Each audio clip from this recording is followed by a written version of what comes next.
Hello, everyone, and welcome to the RealClearPolitics Takeaway for Tuesday, December 15th. I am Tom Bevan, co-founder and president of RealClearPolitics, joined this morning by Phil Wegmann, our White House reporter. Phil, good to see you this morning. Morning, Tom. So it's official, Phil. The Electoral College voted yesterday and clinched Joe Biden's victory in the presidential race. I read a couple of stories this morning that suggested that, Ron Klain, the incoming chief of staff, said that the dam has broken. Republicans are now all acknowledging the win. Biden gave a speech to the American public last night, basically sort of bluntly attacking Donald Trump, saying, look, it's time to turn the page. This assault on democracy has to stop. This is not how things are supposed to go. Is this the end for Trump? And are Republicans now moving to acknowledge the incoming president? The message from last night's speech was that the Electoral College says it's officially over.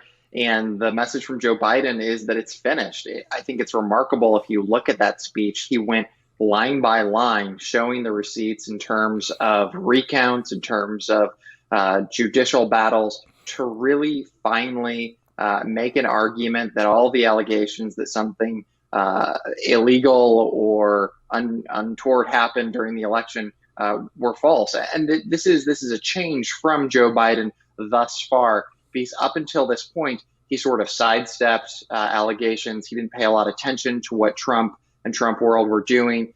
He really, was trying to be easy breezy. And I think minus a partisan miracle occurring in both the House and the Senate, where Congress was to call into question the election itself, it does seem that Joe Biden is very much the president-elect, and Donald Trump can gripe about it, he can tweet about it, but it doesn't seem that he has any legal avenues thus far. And if he wants to be back in politics, it seems that 2024 is his next best option.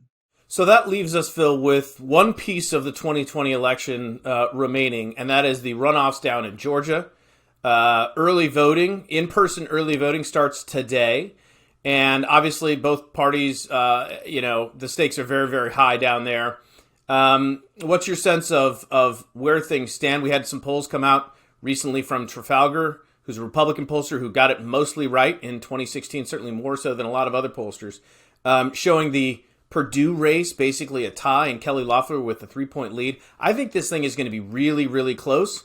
And I also believe the conventional wisdom that it is a package deal, that, Republicans are either going to win both or lose both. But I find it hard to believe that people are going to turn out and vote for one Republican and one Democrat. What do you think?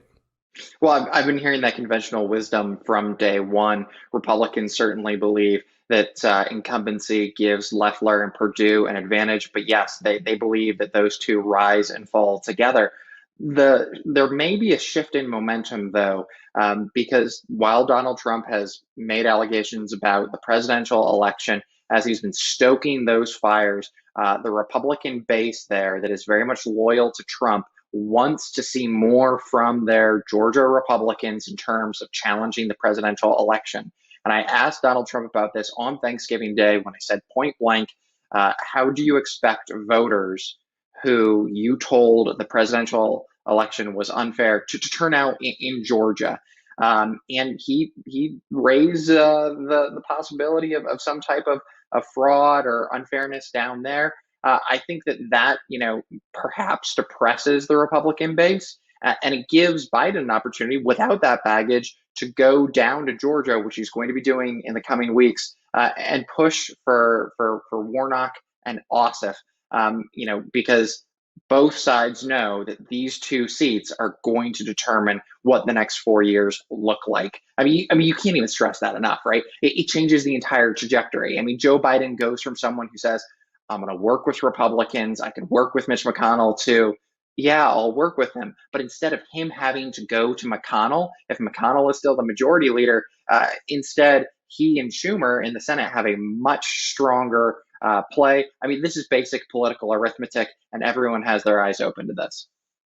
Yeah, and Carl Cannon, who's off in a hammock somewhere lounging around this morning, wrote a column to the effect last week, and I agree with him that politically it's better for Joe Biden to have Mitch McConnell in the Senate. He has something to run against. If they have control, if Democrats have total control, 2022 could be really rough midterm.